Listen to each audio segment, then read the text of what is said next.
Mi hermana me exigió mi paga extra de 100.000 euros por el simple hecho de ser madre. Mis padres la apoyaron sin dudarlo, así que tuve que cortarles en seco. Les envié un correo electrónico que destrozó a nuestra familia. Siempre he sido el responsable. ¿Sabéis a quién me refiero? El que mantiene la cabeza baja, evita el drama y nunca pide nada. Mi hermana, Alba, siempre se llevó toda la atención, y yo, todas las expectativas. No era brillante ni atlético, sino más bien constante y trabajador. Me pagué mis estudios universitarios en Valencia y conseguí una carrera en finanzas en Madrid que consumió mis años de juventud. Pero me mantuve firme, sin atajos, sin limosnas y sin esperar ningún favor familiar. Así que, cuando recibí una gratificación millonaria el año pasado, ese tipo de premio que te dan por trabajar 60 horas semanales durante 10 años seguidos, no presumí en absoluto. Saldé una deuda en silencio, empecé a ahorrar para la entrada de un piso y me permití sentir por una vez que no solo estaba sobreviviendo, estaba ganando, por fin. Claro, en mi familia nada permanece en silencio por mucho tiempo.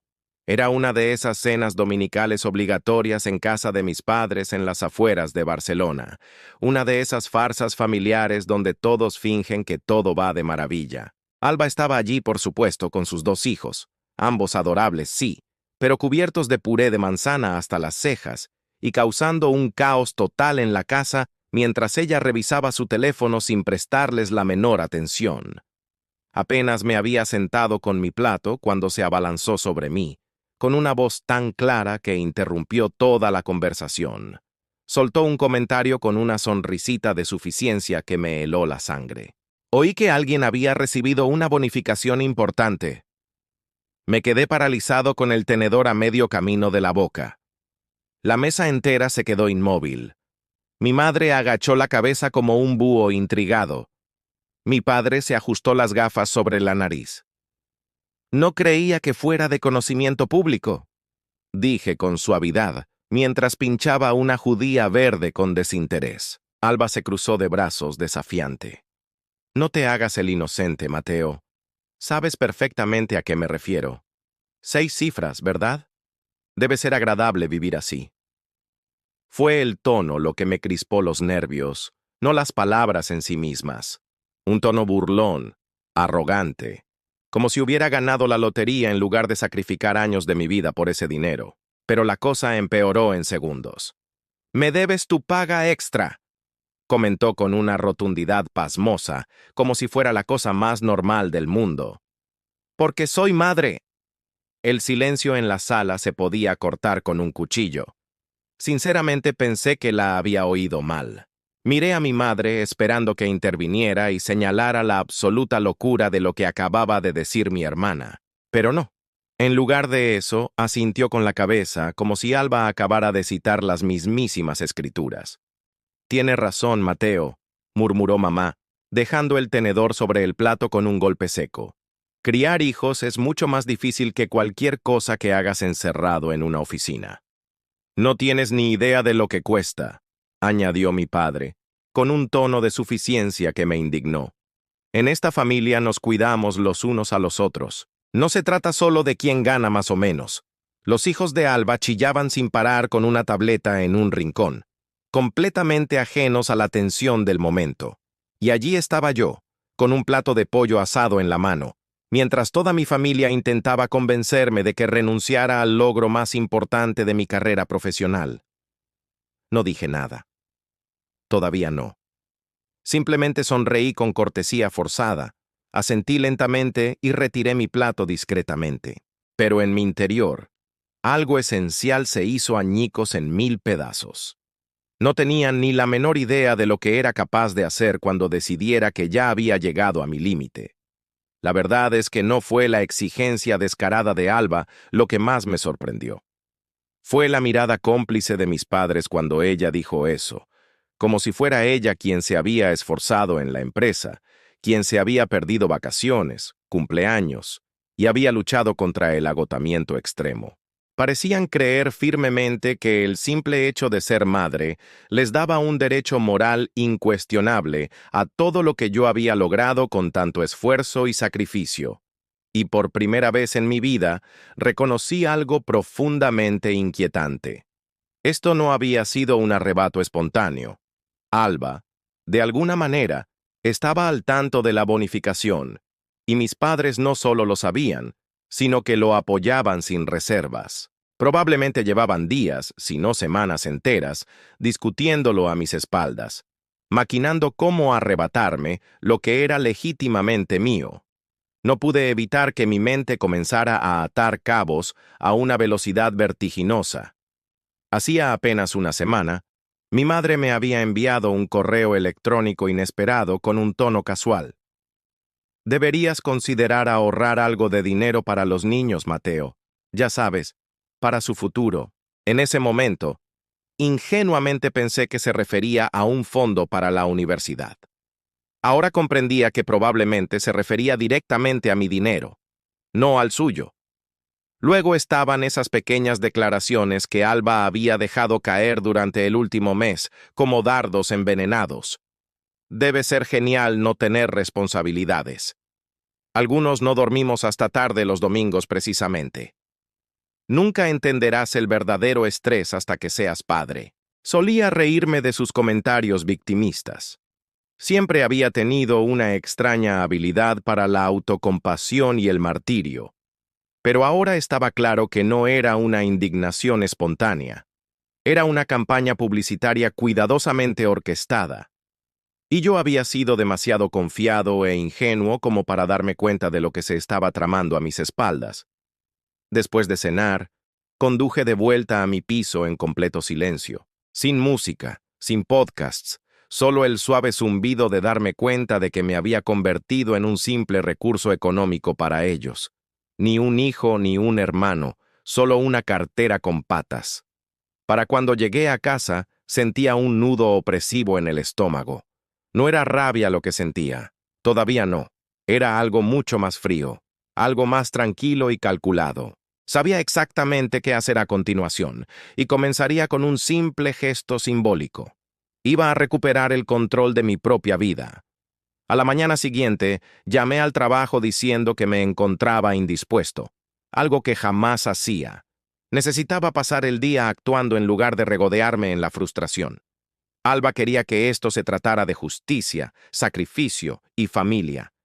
Bien, pues yo lo convertiría en una lección sobre límites infranqueables. Lo primero que hice fue iniciar sesión en todas mis cuentas bancarias, incluyendo la cuenta corriente, la de ahorros y la de inversión. Abrí una cuenta nueva en una institución completamente diferente y transferí allí la mayor parte de mi bonificación. Además, lo automaticé.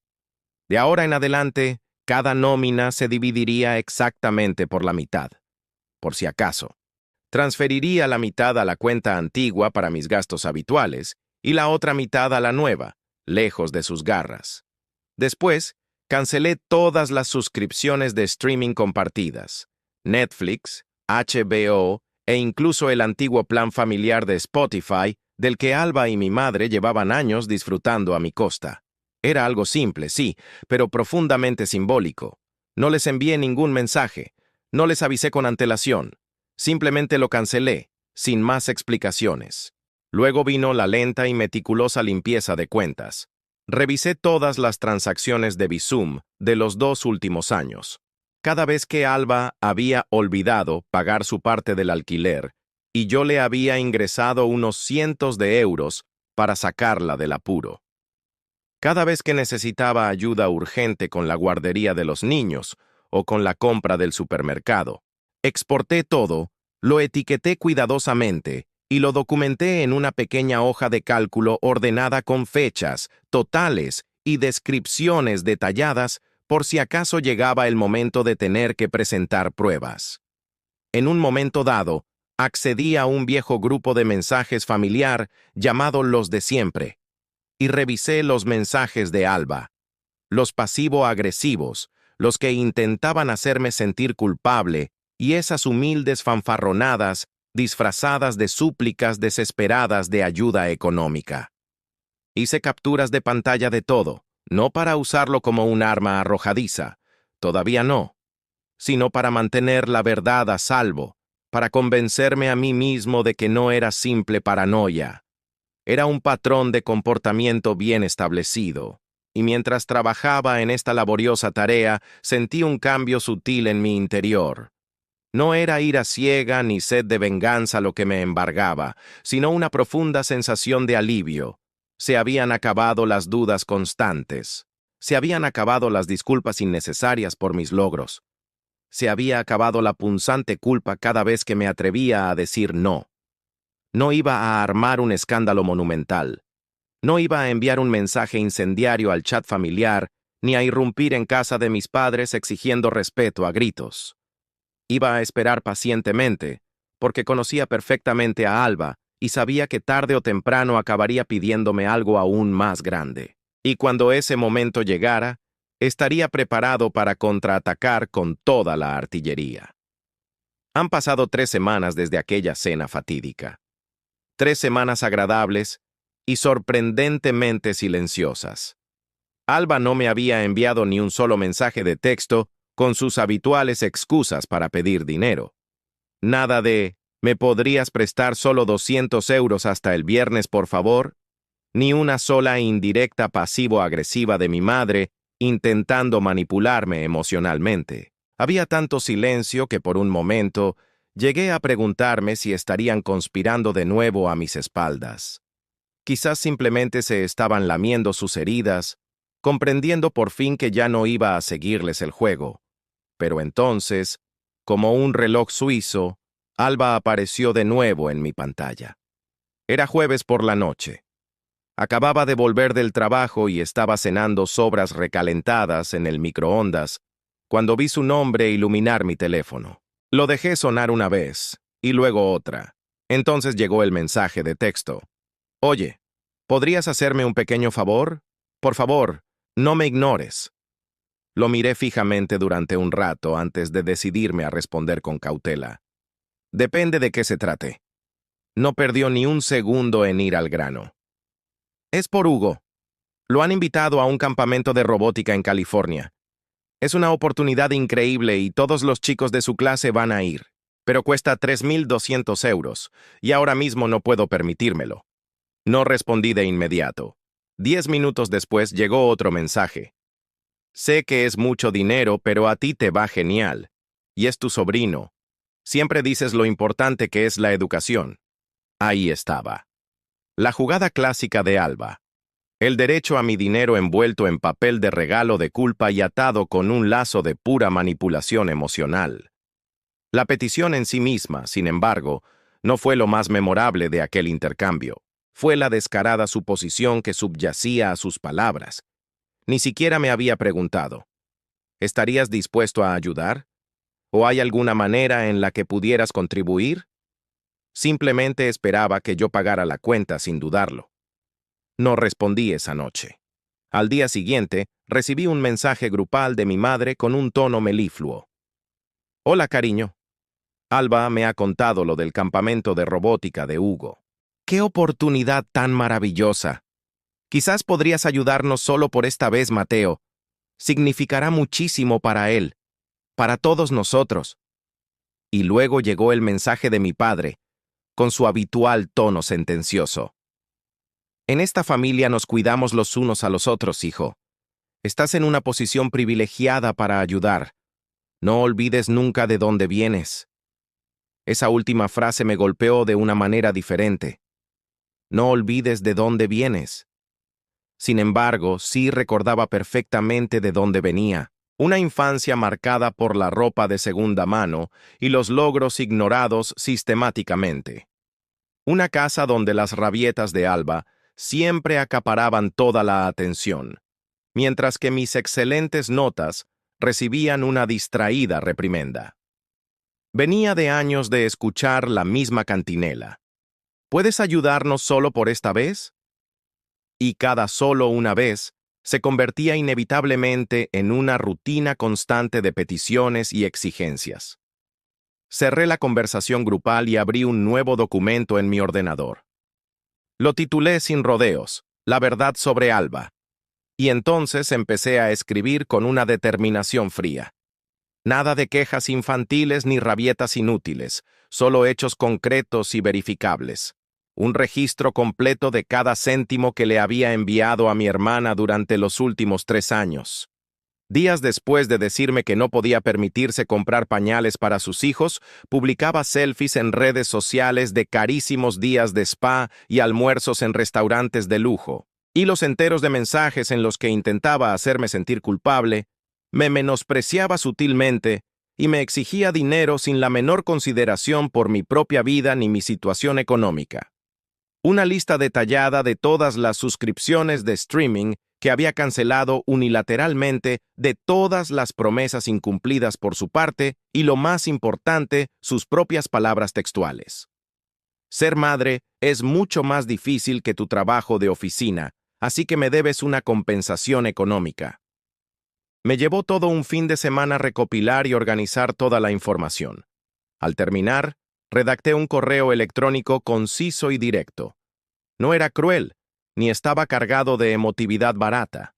Era frío, claro y contundente. Le expliqué detalladamente todo lo que había dado, todo lo que había tolerado en silencio durante años, y por qué ahora, finalmente, me alejaba de esa dinámica tóxica. No más dinero, no más ayuda de ningún tipo. No porque no me importaran ellos, sino porque era evidente que a ellos tampoco les importaba lo más mínimo mi bienestar. No lo envié de inmediato, todavía no, porque conocía perfectamente a Alba. Sabía que su última jugada aún no había llegado, y cuando diera el siguiente gran paso en su desesperada búsqueda de dinero fácil, yo estaría completamente preparado para contraatacar con la verdad irrefutable. No tardó mucho en llegar ese momento. El fin de semana siguiente, Alba invitó a toda la familia a cenar en casa de nuestros padres. Como siempre, se le olvidó traer algo para la fiesta, esperando que alguien más se encargara de ello. No tenía ninguna intención de ir, pero entonces mi madre me llamó con una voz extrañamente conciliadora y me dijo: «Por favor, Mateo, ven. Estaremos todos juntos, sin dramas, te lo prometo». Casi me reí al escuchar la última frase. Aún así, algo en mi interior me impulsó a aceptar la invitación. No por obligación familiar, sino por un oscuro instinto, como si el último acto de una obra de teatro pésima estuviera a punto de comenzar y no quisiera perdérmelo por nada del mundo. Cuando entré en el comedor, la mesa ya estaba puesta y llena de gente. Mi padre estaba a trinchar un roast beef como si fuera el mismísimo Día de Acción de Gracias, y Alba servía copas de champán como si estuviera en una elegante recaudación de fondos benéfica. Levantó la vista al verme llegar, me dedicó una sonrisa forzada y dijo con un tono excesivamente amable: «Mateo, qué bien que hayas venido. Me alegro muchísimo». Algo en su actitud me hizo sentir una punzada de desconfianza. Nos sentamos a la mesa. Comimos. Los temas de conversación habituales flotaron en el aire: el tiempo cambiante, los problemas en el colegio de los niños y el reciente divorcio de una vecina entrometida. Luego, mientras recogían los platos y mi madre sacaba el postre, Alba chocó suavemente su copa con una cucharilla. «Tengo un pequeño anuncio que hacer», dijo, mirándome directamente a los ojos. Reconocí al instante ese tono meloso y artificial, esa calma sospechosa que siempre precede a la tormenta. Se levantó de la silla y se alisó la camisa con un gesto estudiado. «He decidido, por fin, volver a estudiar y terminar mi carrera universitaria». Señaló hacia mí con una sonrisa que no llegaba a sus ojos. «Me ha inspirado mucho el esfuerzo y la dedicación de mi hermano». Hubo un aplauso moderado por parte de mis padres. Mi madre parecía radiante de orgullo, y mi padre asintió con la cabeza aprobatoriamente. Alba continuó hablando con una falsa modestia. «Y ya que estamos todos reunidos aquí, quería pediros un pequeño favor». Entonces se giró hacia mí con una mirada que intentaba ser dulce, pero que revelaba su verdadera intención. «Mateo, ¿Me ayudarías económicamente a mantenerme solo durante el primer año de mis estudios? La sala entera se quedó en un silencio sepulcral. Siempre dices lo importante que es la educación, añadió soltando una risita forzada. Podrías cambiar mi vida por completo, literalmente. Para ti no sería un gran esfuerzo. No es como si tuvieras una familia propia que mantener, ¿verdad? Ahí estaba, el golpe bajo envuelto en un supuesto cumplido. No es como si tuvieras familia, como si mi soltería me hiciera menos merecedor de mi propio dinero, como si existiera únicamente como una reserva inagotable para sus necesidades económicas. Mi madre interrumpió mi creciente indignación antes de que pudiera articular una respuesta. Está intentando superarse, Mateo. ¿No puedes ser un poco comprensivo y encontrar un punto intermedio? Y mi padre, siempre tan filosófico, añadió con su tono sentencioso. Esto es lo que hacen las familias de verdad. Invertimos los unos en los otros. Miré alrededor de la mesa. La sonrisa de suficiencia de Alba, la mirada expectante de mi madre, la distante aprobación de mi padre. En ese instante, comprendí que realmente esperaban que se diera una vez más. Dejé el tenedor sobre el plato con un ruido metálico. Metí la mano en el bolsillo interior de mi chaqueta y saqué mi teléfono móvil. Abrí el correo electrónico que había redactado meticulosamente la semana anterior. Ese correo que incluía todos los recibos, todos los detalles sórdidos, toda la verdad irrefutable. Me levanté de la silla con una calma que me sorprendió incluso a mí mismo, y me aclaré la garganta. No, Alba, dije con una firmeza inesperada. Ella parpadeó, confundida. Disculpa, ¿qué has dicho? No, repetí con una voz más alta y clara esta vez. Esta vez no. Nunca más. Mi padre comenzó a hablar, probablemente para intentar mediar o sermonearme, pero levanté la mano para silenciarlo. No voy a discutir con vosotros. Simplemente os lo voy a mostrar. Pulsé el botón de enviar. Prácticamente todos los teléfonos sobre la mesa se iluminaron al mismo tiempo, notificando la llegada de un nuevo correo electrónico. La sala entera quedó en un silencio absoluto mientras cada uno revisaba su dispositivo con creciente sorpresa. La sonrisa condescendiente de mi madre se desvaneció por completo, dejando paso a una expresión de incredulidad. El rostro de Alba cambió gradualmente a un color vino tinto intenso. Mi padre apretó la mandíbula con rabia contenida. En ese preciso instante, se oyó el estruendo silencioso del castillo de naipes figurativo que nuestra familia había construido sobre mentiras y manipulaciones. Alba levantó la vista hacia mí. Su voz era apenas un susurro tembloroso. ¿Llevaste la cuenta de todo? Sí, respondí con una frialdad glacial. Porque tú nunca lo hiciste. Me volví hacia mis padres, sosteniendo su mirada acusadora. Me enseñasteis a cuidar de mi familia, dije con una calma tensa.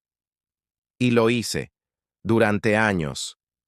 Pero nunca me dijisteis que tenía que ser a costa de mi propia dignidad y mi bienestar. El silencio en la sala era ahora opresivo. Tomé mi abrigo del perchero. ¿Queréis que alguien financie tu educación, Alba? Pregunté, mirándola directamente a los ojos. Prueba con una beca. Quizás ahí encuentres la ayuda que buscas. Y dicho esto, salí por la puerta principal de la casa familiar. Por primera vez en muchos años, sentí una profunda sensación de liberación. No esperaba fuegos artificiales al marcharme. Anticipaba un silencio incómodo. Quizás algunos mensajes de texto furiosos más tarde, algún que otro intento de manipulación emocional para hacerme sentir culpable. Lo que recibí en cambio fue una avalancha de notificaciones. Esa misma noche, apagué el teléfono. Necesitaba dormir profundamente por primera vez en meses, liberado por fin del dolor sordo de la obligación familiar. Y lo hice, durmiendo plácidamente y sin soñar con reproches ni exigencias. Pero cuando desperté a la mañana siguiente, encontré 48 mensajes sin leer. El primero era de Alba. ¡Guau! ¡Qué humillación! Me dejaste en ridículo delante de mamá y papá. Me hiciste quedar como una mendiga, como si realmente necesitara tu miserable ayuda para salir adelante. Luego venía el de mi madre. No tenías por qué ser tan cruel, Mateo. Somos familia. Podrías habernos hablado de todo esto en privado. ¿En privado? Después de años de presión pública, manipulación constante y emboscadas emocionales por un simple plato de pollo asado, mi padre envió el mensaje más breve y cortante de todos. Profundamente decepcionado por cómo has manejado esta situación. Creía que eras mejor que esto. Ahí estaba. Decepcionado.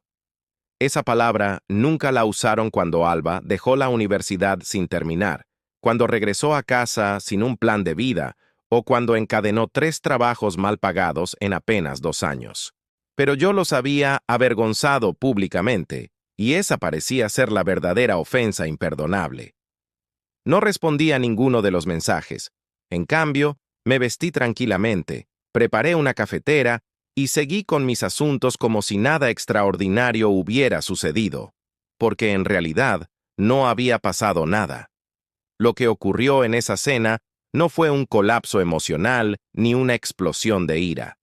Fue simplemente el establecimiento firme y definitivo de un límite personal, algo que llevaba demasiado tiempo posponiendo. Durante los días siguientes, las cosas tomaron un cariz aún más extraño. Alba eliminó la mayoría de sus publicaciones en redes sociales, como si intentara borrar cualquier rastro de su vida perfecta. Mi madre dejó de enviarme mensajes por completo, sumida en un silencio resentido. Mi padre se mantuvo enigmáticamente callado. Y entonces, inesperadamente, recibí un mensaje de alguien de quien no tenía noticias desde hacía años. Mi prima Raquel. «Oye, Mateo, acabo de leer tu correo. Bien por ti», dijiste en voz alta lo que a todos nos daba miedo reconocer. «Todos lo vimos siempre. Tuviste el valor de ponerles un espejo delante». Resultó que mi correo electrónico se había reenviado muchísimas veces entre los miembros de la familia extensa. Empecé a recibir mensajes de parientes lejanos, primos con los que apenas había cruzado palabra y hasta de una tía que se había mudado a vivir a las Islas Canarias hacía décadas. El sentimiento general era el mismo. Todos lo sabían. Siempre supieron que Alba se había aprovechado de mi buena voluntad. Simplemente no eran conscientes de la magnitud de su egoísmo. No me sentí exactamente reivindicado, pero sí sentí por primera vez en mucho tiempo que alguien me veía realmente. Pero la verdadera sorpresa llegó una semana después. Una carta. No un correo electrónico frío ni un mensaje de texto impersonal, sino un sobre de papel grueso y tangible en mi buzón, dirigido a mano con la inconfundible caligrafía de Alba. Dentro había una sola hoja de papel rayado, doblada cuidadosamente, sin dramatismos innecesarios, sin disculpas elaboradas, simplemente una frase concisa.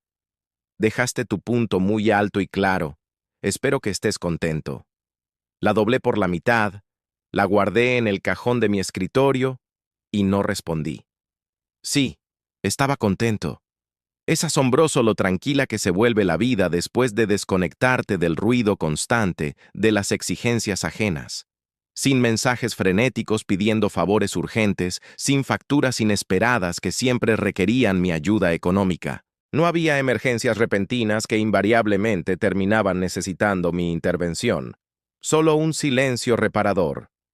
Al principio, esperé la inevitable segunda parte, una confrontación furiosa, un intento desesperado de convencerme de volver al redil familiar, pero nunca llegó. Alba desapareció de mi radar. Mis padres continuaron en su silenciosa rabieta, comunicándose a través de terceros, y yo, por primera vez en años, disfruté de algo que anhelaba profundamente: espacio. Empecé a caminar después del trabajo, largas excursiones sin rumbo fijo por barrios de Madrid que antes solo veía pasar a toda velocidad desde la ventanilla del coche.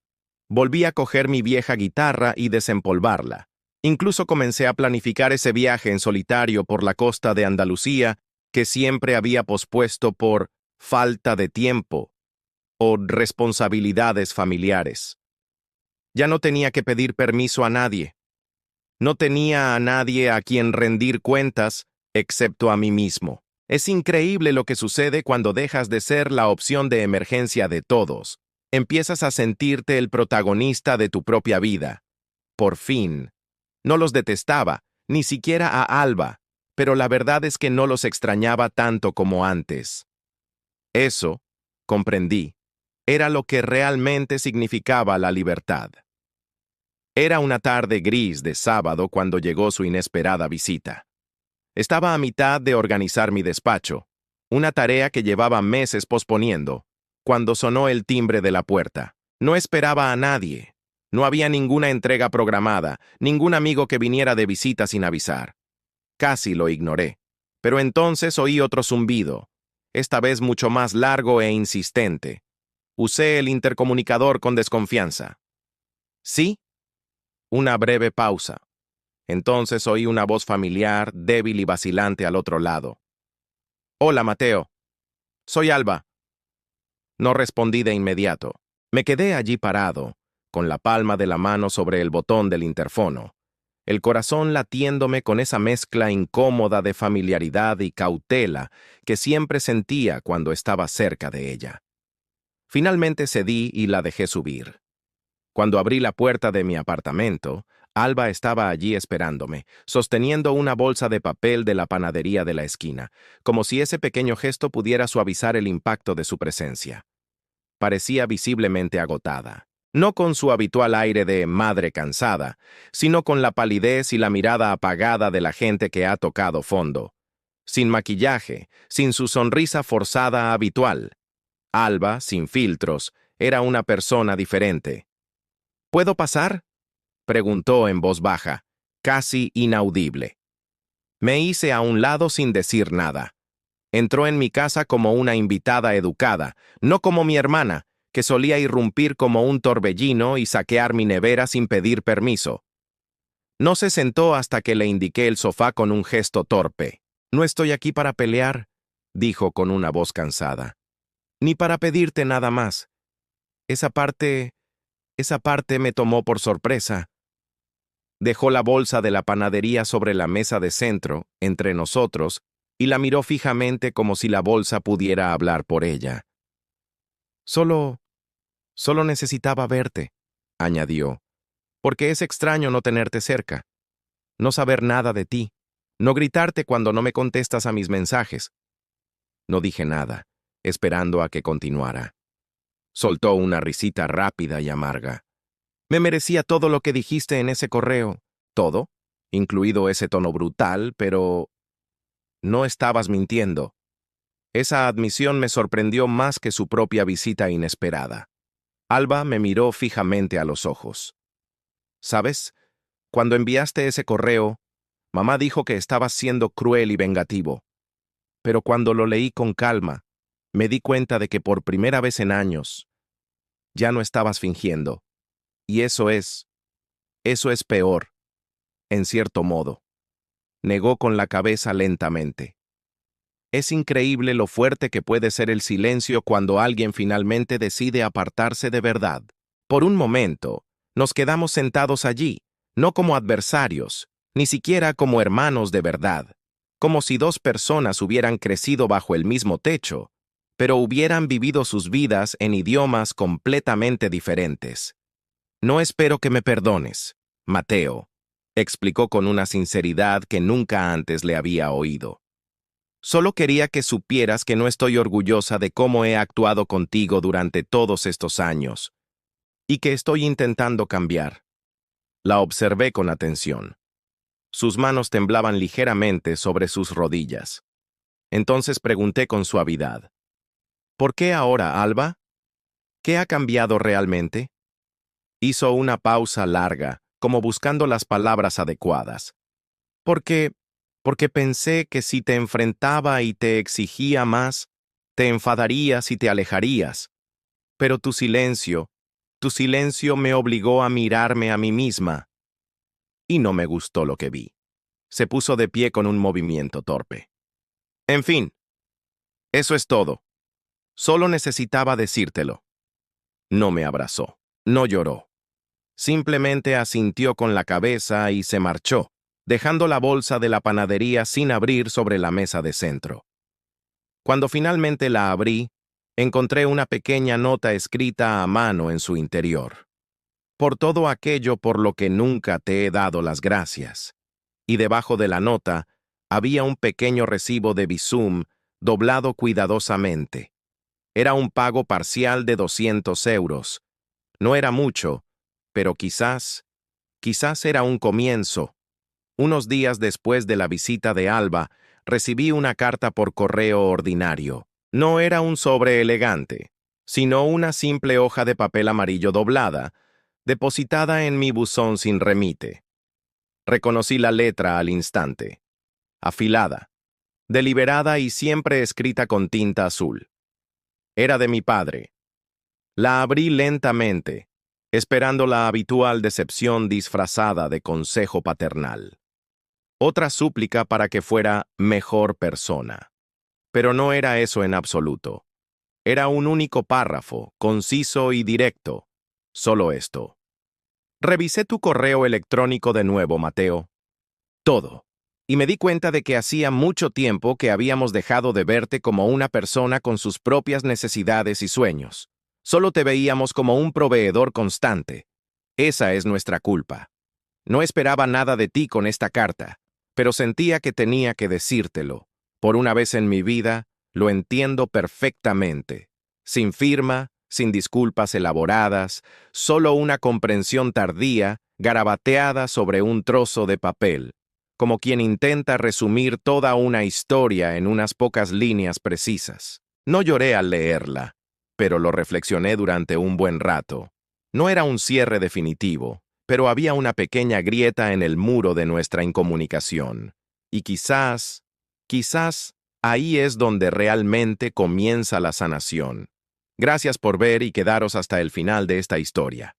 Si os ha conmovido este relato de límites y reencuentros inesperados, no olvidéis suscribiros y activar la campanita para no perderos el próximo episodio, que os aseguro que estará cargado de aún más emociones y reflexiones sobre las complejidades de las relaciones familiares. Hasta la próxima.